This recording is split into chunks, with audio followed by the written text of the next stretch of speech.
Tēnā koutou katoa, this is Toby Manhire with the latest in our special podcast as part of the Gone By Lunchtime empire. Interviews with leaders of the political parties.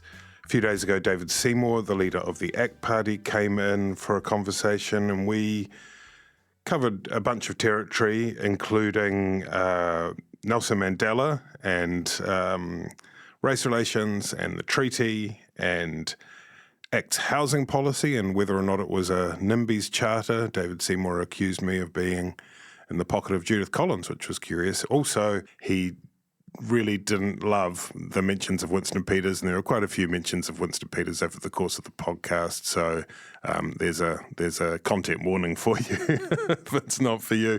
We also talked about the candidates that have withdrawn from ACT, as well as Prefu, a bunch of other things. Usual story. Here it is. Thanks to Sam Robinson for recording, producing, and all that. Kia ora, David Seymour. Thanks for coming in. Hey, thanks for having me on the podcast. Exciting week. Prefu week. Always fun.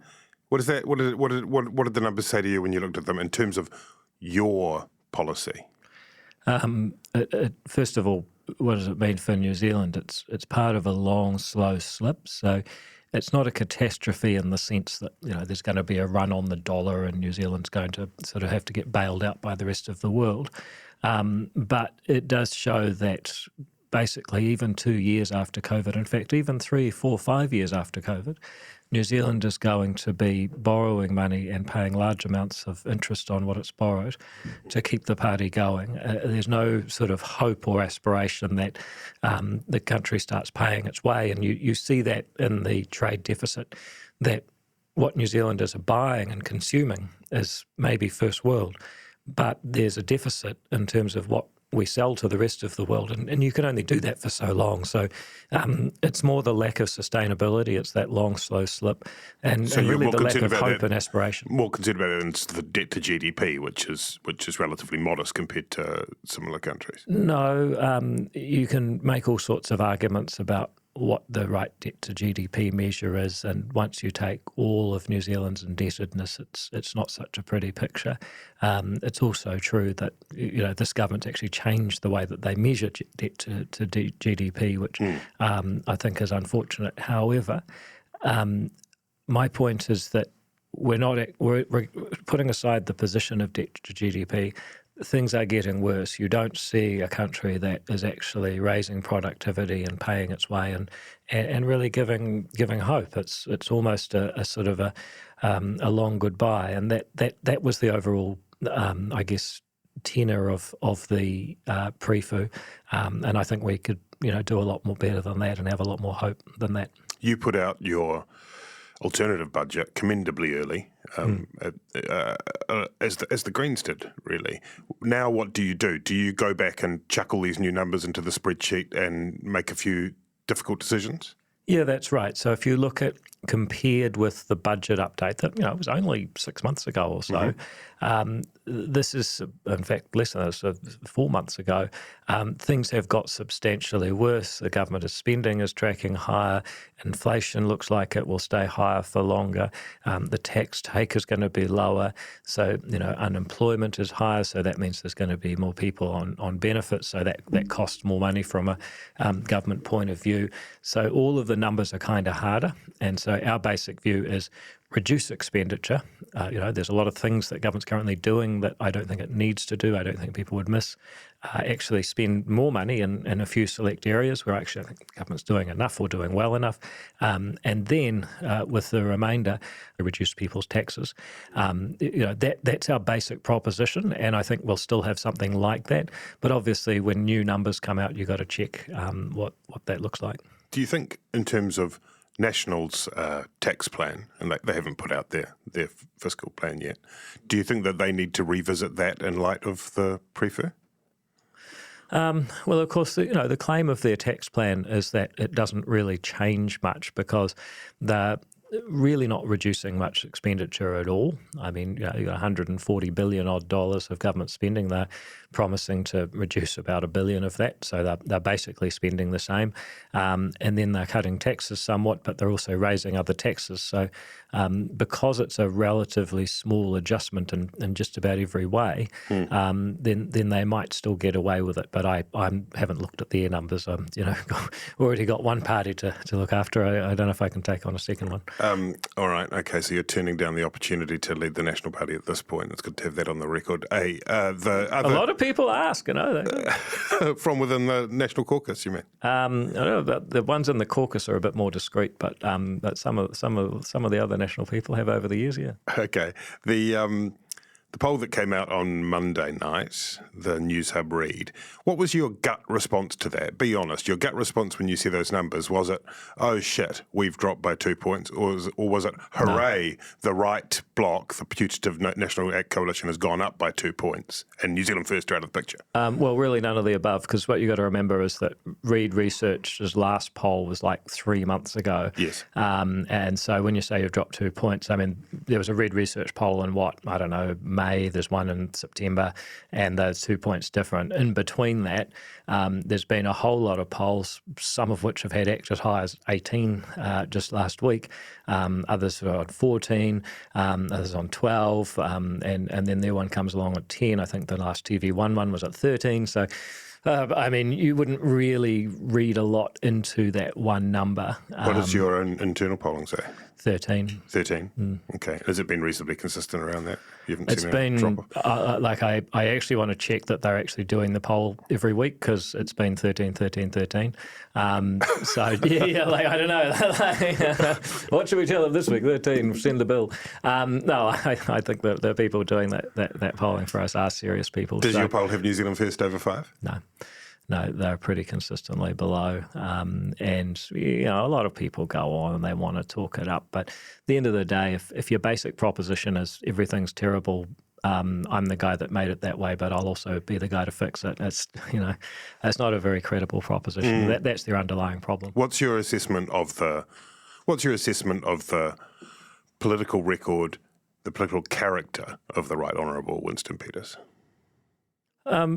It's actually really sad. I mean, the guy's got considerable natural talents, and he's given it a long period of time. But at the end of that, you sort of say, well, if you were sort of writing a history book and you'd say, okay, now I'm going to summarise what this guy did to leave New Zealand a better place. I mean, if the seats land at 59 for National and ACT and then New Zealand First have, seems to be a vote for change. Do you put a peg on your nose and say, let's find a way to muck in and make it work with those three parties? I think that's obviously true, but I think the other thing is it's just the fact that, in this interview and so many others, the press are so keen to fixate on one hypothetical. I think people actually have bigger concerns. I mean, there's people out there saying, look, but it's not a fanciful hypothesis, is it? I mean, we've seen it before. That's one of the reasons that those questions are asked. Yeah, sure, but I mean, I just noticed the amount of emphasis you put on it. It's my criticism. I think really what people are saying is we got to climb out of this hole. So that's when I say about the prefer. It feels like we're borrowing money, marking time to stand still.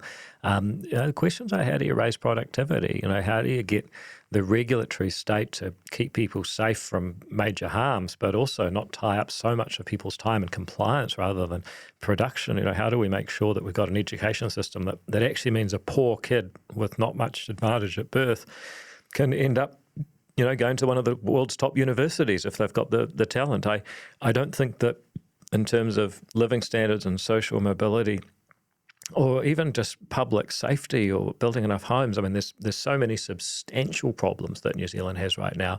Those are the ones that I think this election really needs to address, because we only get a chance to address these issues in a really, public intimately involved way once every 3 years. Yeah, great. So you've said that, but will you work with Winston Peters if the numbers fall that way? There you go again. So I did actually answer that. You didn't answer that. I actually did answer that. You proposed an alternative question and gave a very eloquent answer to it. If you want to replay the tape, and people can, I'd say, well, obviously that would be the case, but, let's move on. And then by the way, I think the media overemphasises the question, then you prove my point.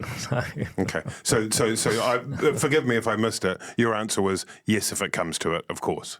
If you need to make a government work, then you make it work. But I just make the point that we're not going to sit around the cabinet table with this clown. I mean, there's so many reasons why you wouldn't trust them.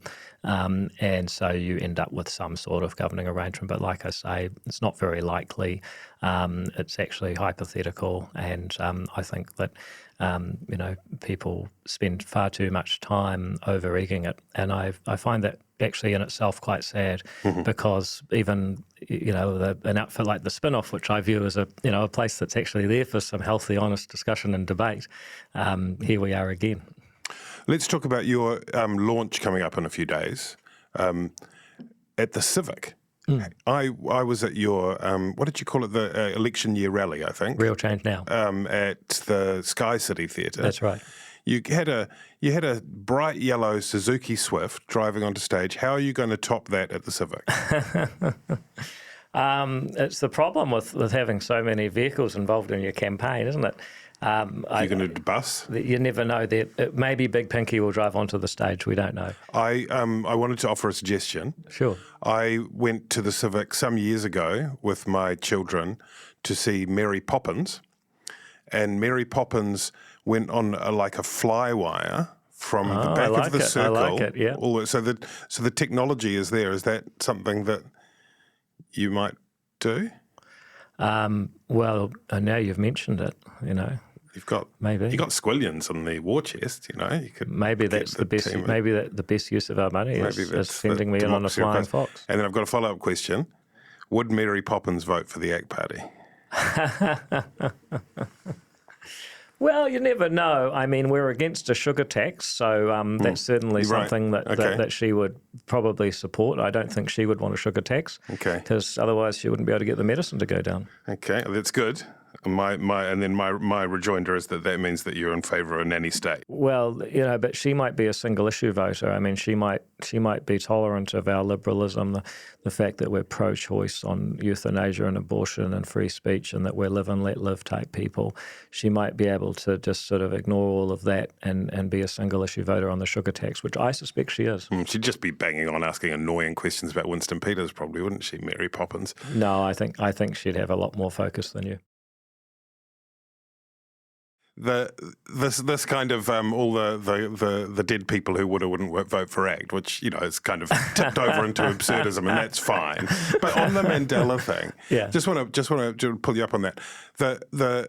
He was someone who fought really hard, very clearly, to overcome this appalling apartheid system. No one will argue with that. No one reasonable will argue with that. But he also, once the ANC came to power, defended affirmative action as, in his words, were affirmative action as corrective action. So I wanted to sort of just talk about that briefly, because you're opposed to affirmative action on a point of principle. What about if affirmative action is understood as correcting a sort of historic, systemic injustice in terms of returning things to a level playing field? Do you see any value in that argument? I do, but it's a bit more complicated than you're laying out. So, for example, ACT has always supported the treaty settlement process. So, that is specifically returning property to people that was wrongfully taken and trying to redress past wrongs. So, we don't have a problem with that. We don't have a problem. In fact, we support the idea of equal opportunity. I think the point that we make is that actually it's critical that we start identifying who are the people that have the greatest need. And I'll just give you an example. I saw Kelvin Davis stand up in Parliament and say, it's not fair that why should I die 7 years earlier because I'm Maori? And I was just sitting there thinking, mate, you earn $300,000 a year, you have a degree. If you don't mind me saying, you're in pretty good shape for a man of your age. I don't think it works like that. Like people are not just a race. So I just make the point that you can do affirmative action, but the question is why you choose to make race everything and actually categorise. And there's this unhealthy obsession in New Zealand with saying, racial categorisation is the way that we group people. The final point I'd make, and this is where I suspect Mandela would be on my side of this argument, is that a lot of what is happening at the moment under the treaty has got nothing to do with specific property rights or equity or affirmative action. It is this idea that you have a different set of rights purely because you are tangata whenua as opposed to tangata tiriti. So you must be consulted on this or that and have, as Willie Jackson said in Parliament a couple of weeks ago, separate rights. So that's the area that we're opposed to. So I'm not opposed to specific settlements around specific issues where, this particular power site was attacked in 1862 and therefore, we understand that. That's a specific issue, not about race, but about events and people. Then we understand the idea of equal opportunity. We think that actually Labor has really failed, particularly in areas like education, to give equal opportunity. We just don't think that race is the way to categorise people when you're trying to level things up. And then third, when it comes to the way the treaty has been interpreted as really giving people in perpetuity, regardless of how well they're doing or not, regardless of any specific connection to any specific events, a different role in society forever. That's what we're opposed to, and I suspect that Nelson would be too. I mean, I guess the treaty stuff is, it overlaps. You got a bit more than you bargained for there, didn't you? It's a slightly separate. Well, I wanted to talk about that too, because I mean, it is the Association of Consumer and Taxpayers. I mean, you guys believe strongly in contract law, right? And that's one way of looking at the treaty in terms of its placement in our constitutional arrangements. This is a contract between two peoples. You wouldn't.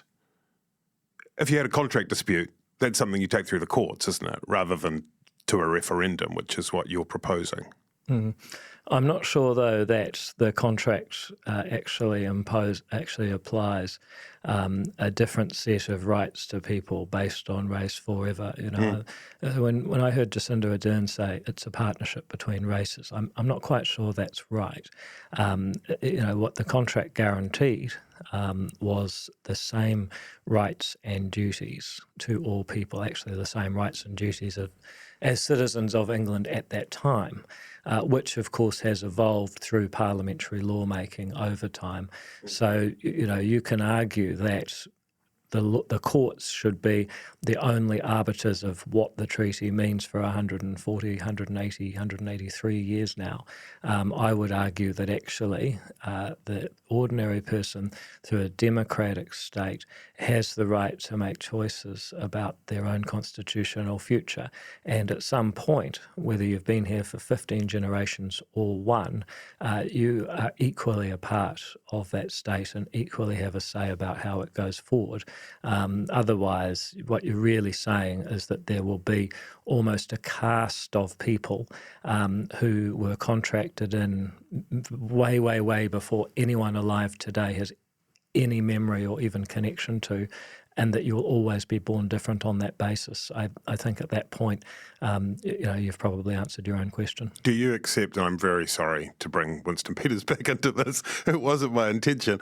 The other day he was saying that Māori aren't the indigenous people of New Zealand. Would you agree with that? I just think it's such a stupid argument. I mean, you're basically arguing over which part of a dictionary definition you want to interpret. And I guess you could argue either way, but I have no interest in having that argument because once you go down that track, what you're really saying is that you believe that somebody's background and things that happened hundreds, if not thousands of years ago are more important than what's happening today. I'm in favour of treating everybody as a human being, taking people as they find them and judging them on their actions today, not trying to typecast and stereotype people based on things that happened before they were born. This policy of a referendum, on. I mean, it's not on the treaty. No, I mean, so that it would be misrepresenting to say it's a referendum on the treaty. It certainly would. What would it say? Do you think the question? Well, it's a good question. It would, first of all, I'll answer your question first. It would be on whether or not a piece of legislation should come into force. We did this with the End of Life Choice Act. We passed the law through Parliament. It was vigorously debated. Everyone had their say. It went actually more debated than any other law in recent history. Then the question was, should this come into force or not, yes or no? It would be the same with a Treaty Principles Act. The reason why you need a Treaty Principles Act is that the Treaty of Waitangi Act 1975 said that there are principles of the treaty, remained silent on what they were, delegated that to the Waitangi Tribunal. The courts, of course, got involved in interpreting the statutes and some of the findings of the tribunal, or at least was informed by them. What that means is that for nearly 50 years now, the meaning of the treaty has been interpreted, or at least the principles that are kind of the channel through which the treaty is made sense of in the modern world. Those principles have been defined by a relatively small group of people. I'm not talking about Maori. I'm talking about those in academia, the judiciary, and the public service. They have really done this themselves. Experts. Well, you can argue that, but I'd also argue that when it comes to the future constitutional settings that people are happy with, the experts in a democracy are actually the people. Because if you have a system that doesn't fit with the will of the people, then you're no longer democratic. I'm sure that President Xi would argue that experts are making the policy in China, but there's something that just doesn't quite feel right about that. So, our view is that every now and then the people should actually get a say about the constitutional future of their country, and right now it's long overdue. Do you not think that would be better placed within that debate to avoid fanning unpleasant flames, which you don't wish to do, be placed in a wider constitutional conversation? Well, I think that's what passing a Treaty Principles Act through Parliament would be. But, I'm going to call you out on that because, it's just, what you say is just dripping with contempt that, most people out there are somehow a bit sinister and unpleasant, and they can't be allowed to have an open public discussion because they might say the wrong thing. I think that sort of attitude has led to more resentment and actually eroded people's faith in our democratic institutions. What I find is that overwhelmingly, people who are concerned about New Zealand's constitutional direction are people who are perfectly comfortable with the Maori language and culture, perfectly accepting that things have been done wrong in the past, but also place a very strong value on universalism, on universal human rights, funnily enough, the things that animated Nelson Mandela. And I think the more that people like you say, I've got to be some sort of process to quarantine the discussion away from unpleasant, deplorable people, you're just playing into the hands of exactly the people that I don't want to see dominate the conversation. Don't you think people, whether it's you or me, or anyone really has a responsibility, anyone who has, gets airtime has a responsibility to be really careful about these things and to ensure that we don't give succor to, not most people, absolutely not, I wouldn't suggest that, but to an element, to an underbelly, which we see every day. You just need to look at a comment thread on social media or on any media outlet. So if we agree that it's a tiny and rather undesirable minority of views that are causing problems, what you're really saying is that you're so afraid of a tiny minority of people with views you don't like that you're going to deny most people the opportunity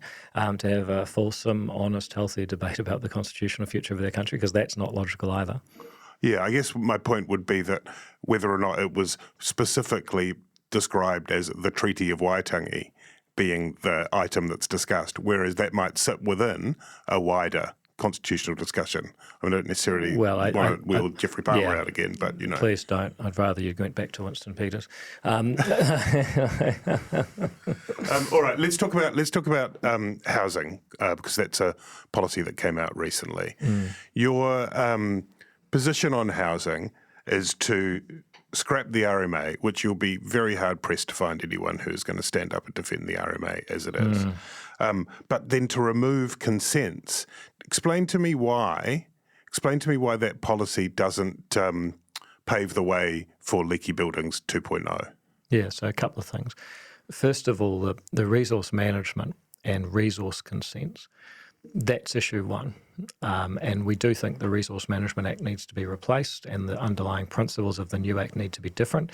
The Natural and Built Environments Act, by the way, and I'm getting to your question, I just want to lay out a couple of things here. The Natural and Built Environments Act, which replaces the RMA, has the same underlying principles that basically you can do whatever you like on your land, so long as it complies with the council's vision, which is laid out in their district plan. The Natural and Built Environments Act is exactly the same, and it's actually more complex because it introduces some novel legal terms that the courts will take years to define, and it's just going to slow down everything. So we do think that the resource management law needs a major overhaul, and the underlying principle we would introduce is property rights. You can do what you like because it's your property, and the objection to that is harming someone else's enjoyment of their property. Bear in mind that that gives powerful environmental protections, because if you have property on a river and you start polluting, there's a whole lot of people downstream going to be very upset. A whole lot of people have fishing rights, very upset. So property rights is actually a powerful environmental protector, but it severely limits the range and grounds that people can object to what you do. So that's number one, resource consenting.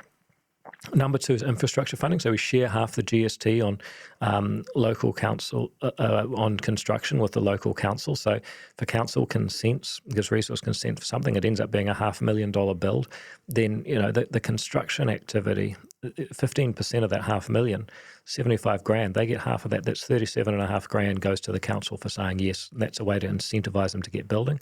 But then to get to your question about building consents, the third kind of part of it, look, at the moment, first of all, we have leaky buildings that happened under councils.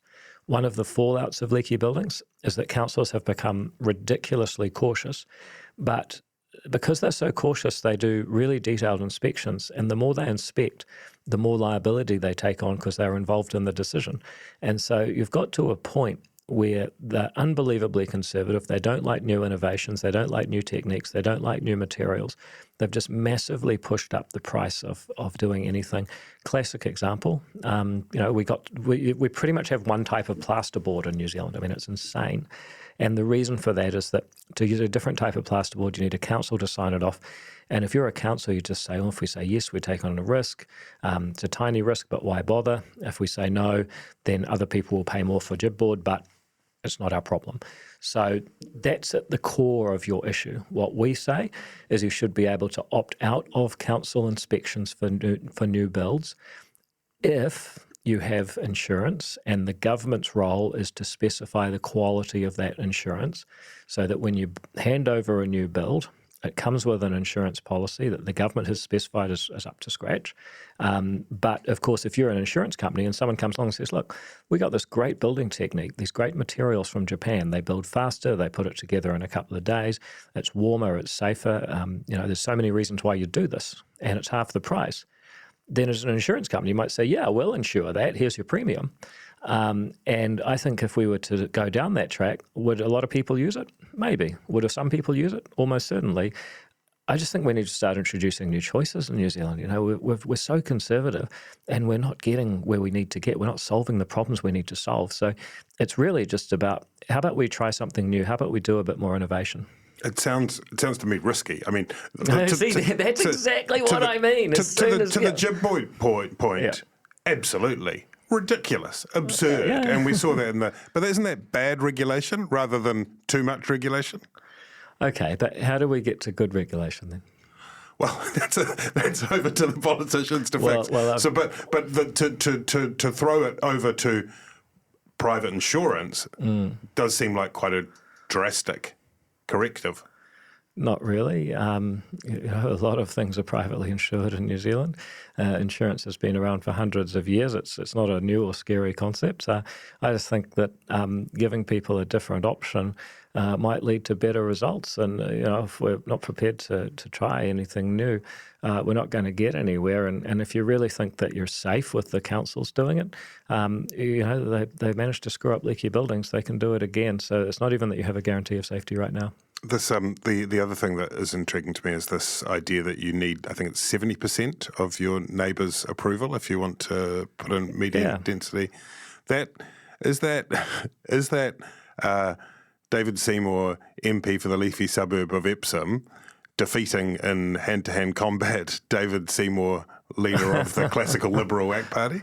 Not at all. It's Nimby's charter, isn't it? Well, I suspect that. Can I just explain it? Yeah, of course. Because I think you might be criticising something that's not quite what you think it is. So first of all, your starting point is the current Auckland Unitary Plan. And I know that there are people, I would say, I've been an MP for Epsom for 9 years and I'm knocking on a lot of doors and all that. And I do claim, that's one thing I claim to know a little bit about, is that people do want intensification. They do know that there's a shortage of housing. They do want their kids to be able to live nearby when they grow up. So people are not opposed to more people living. They just want to know how it's going to work and what's the practical implications.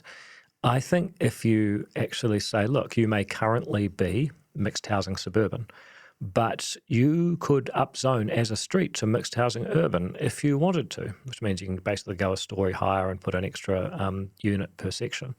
I think that there would be some streets that would actually welcome that opportunity so long as they can work it through on their terms. We would also say, look, if you do that, you're going to get more money for your sections. But we would actually, as a council, reserve the right to put a targeted rate because there's going to be a need for infrastructure upgrades. So at the moment, there's people in a street that want to intensify, but if you're the first person to intensify, you have to basically build out the pipes for the whole street. So everyone's waiting for someone else to do it, right? So what I'm talking about is, quite nitty-gritty street level reality of how development happens and how people react to it. And our idea of street votes is actually designed to navigate some of that reality. So quite apart from, your Judith Collins trope about, David Seymour from Epsom battling David Seymour from ACT, it's actually... Did I steal it from Judith Collins? You may not realise it, but you are parroting Judith Collins, who said a very similar thing. There we go. He's in a pod. I know. I've always wondered about some sort of long-lost relationship. But so actually, no, we're thinking about nimble, practical ways to create win-wins. And I think, the more that you let people be involved in the decision-making in their community, their street, their level, the more people feel that they've been listened to, that they've got buy-in, and, you end up with a better world as a result. David, you told Newsroom in 2021 that you would be, quote, looking at more rigorous scrutiny of candidates, and I expect that will involve more testing, interviewing and background checking. I think all parties have to lift their game in that regard. Did that happen? Because you've had 5 candidates over 2 months who have withdrawn. What happened?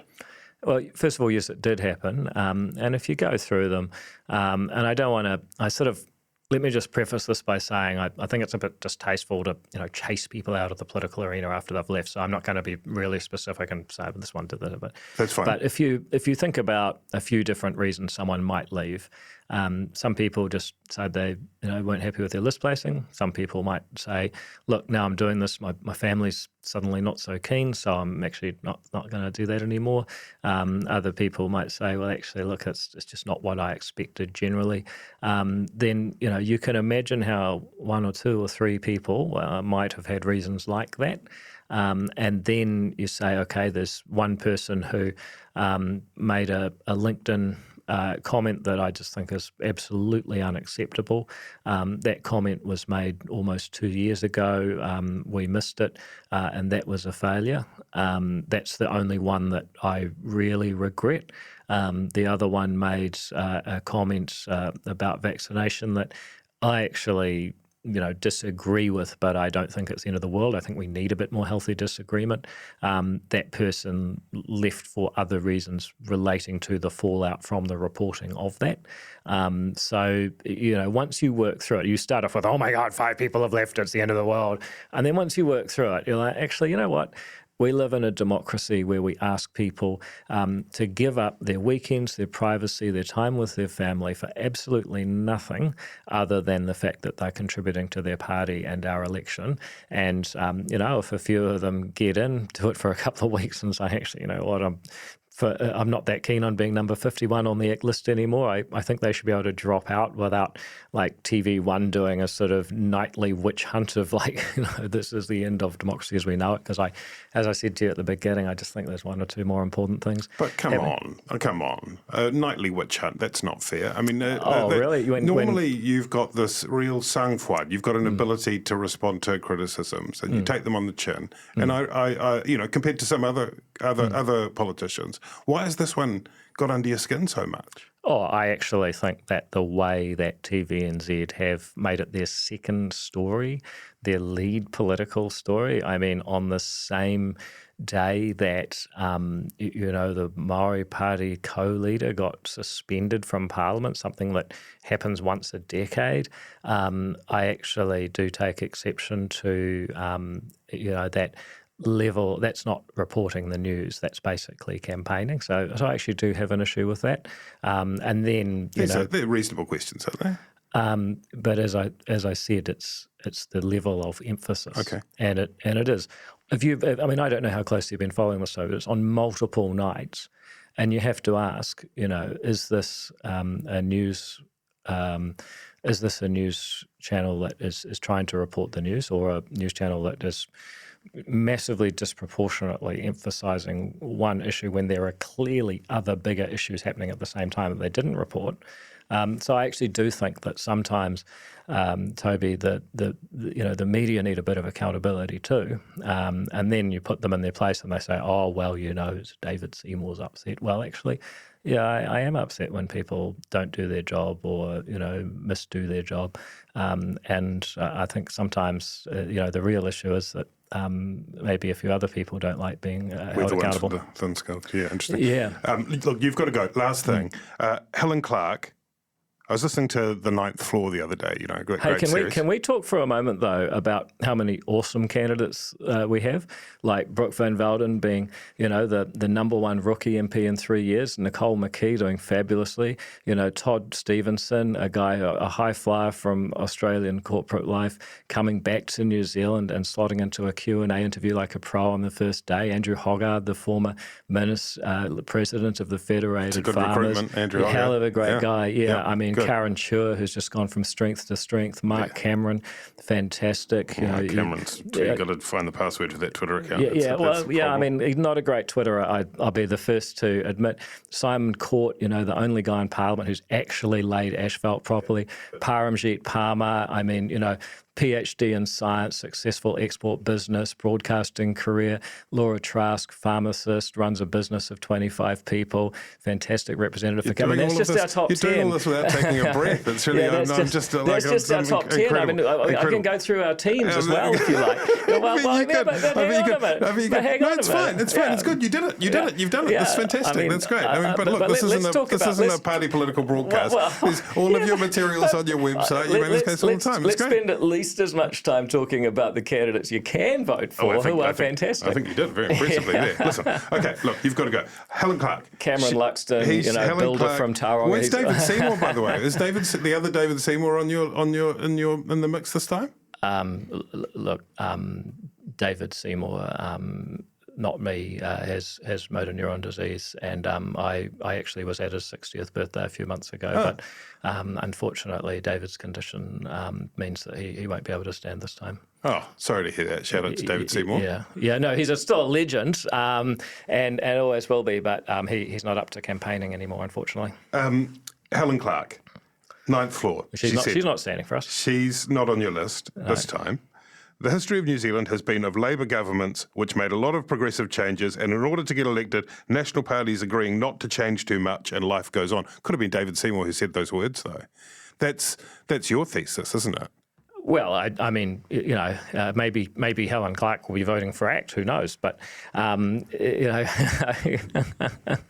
guess just to round it off, what are you going to do about that? How are you going to stop National avoiding being a reform government? I think this. I know this time is different. Most polls at the moment show an ACT national government, where ACT is at least a quarter of that government. Some cases closer to a third of that government. That's unprecedented even in the MMP era, we've always had one big party and multiple parties that were significantly, like dramatically smaller. So there is a chance for real change here. And I think that ACT is in a very good position to break that pattern, which I completely agree. I think Helen Clark's right about that. I just would argue that where there's a difference with Helen Clark's prognosis, she said progressive change. If you're talking about homosexual law reform or marriage equality or abortion law reform, I'm totally with Labor on the progressive change, absolutely.